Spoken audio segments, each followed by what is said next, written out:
Hey everyone, it's Bob Martin, the RCSubGuy with the Nautilus Drydocks, and we got Jason Butterfield in the background, shop manager here at the Drydocks, and it is Friday, the 30th of June. We are getting ready to shut the shop down because we're going to take Friday off because it's Canada Day. I am Canadian, so I'm going to observe it, and we're going to be closed all weekend, have a nice 4-day weekend. But before we go, we wanted to show you all the cool things that we've been working on this past week.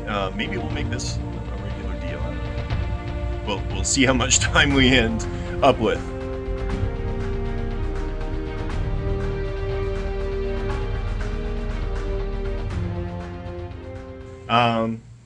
Let's take a look at what we got going on the table here. Lots of cool things. Let's start in the back. What do we got there, Jason?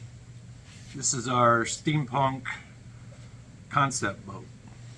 So yeah, this is our well, it's going to be the prototype for our blue water boats. This is done up in a kind of a steampunk fashion, but these parts will be able to be assembled so you could assemble it to look like a World War II-ish boat or a modern nuclear-ish boat or whatever you want.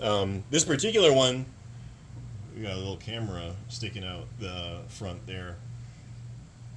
The blue one that we did went like crazy, and this is the same drivetrain. Got a little bit more drag to it, which maybe is a good thing because the other one was hard to control.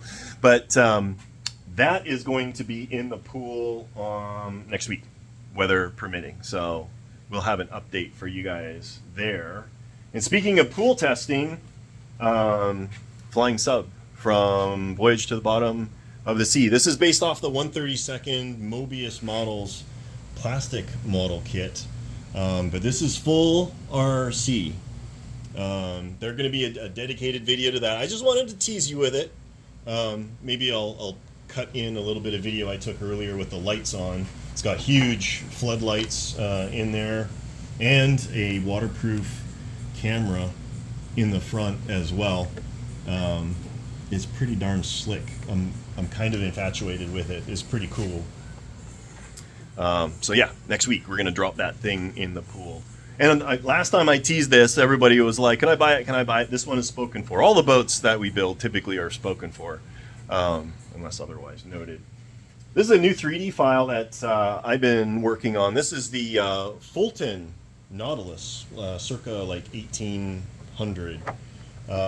This it's really cool. It's small, but I think our Easy Driver, a stubby version of it, will fit in here really, really well. If you guys are familiar with it, this has a sail that can be furled and unfurled on the back there, and a little towed mine in the front. So we're working on that as a set of 3D files. I'll probably build this one up as an RC model.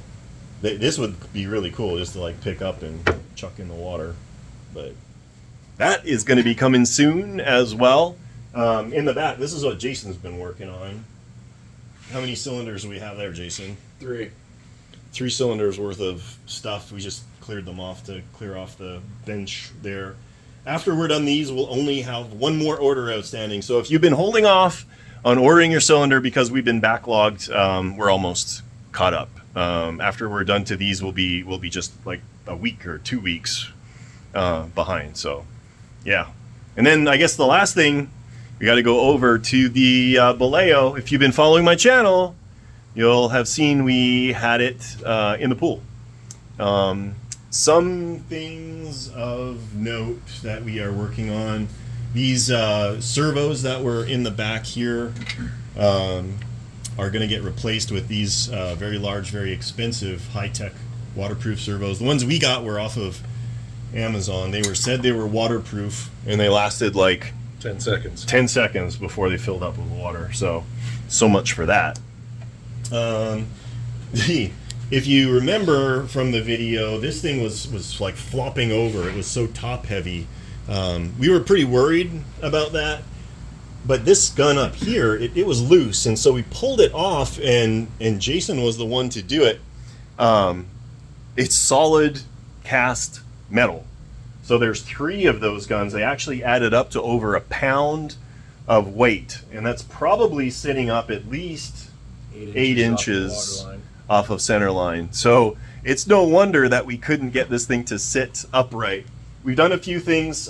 This is a plastic one that we actually had here. This is the deck gun that goes in the back, and then the Bufar cannons, the 40 millimeter anti-aircraft guns, are getting printed right now, and those are also going to be exceptionally light, make things a lot better for us. We cracked into our ballast tank. Is our weight back there somewhere? We cast a big ballast weight out of shot and resin. This is going to live in the bottom of the ballast tank, nice and low, just on the keel. So that, in conjunction with some ingots that we had in the back, are going to drop that center of or the ballast low enough that it will be much more statically stable. So We got the duck weights in the front too. well, that's right. Yeah, we added the duck decoy weights, the strip lead in the front of the boat. So probably next week, this will also be back in the pool. So that's everything that we've been working on, aside, of course, from all of the helping the customers, repairing customer cylinders, shipping those out, new product development, and shipping out orders.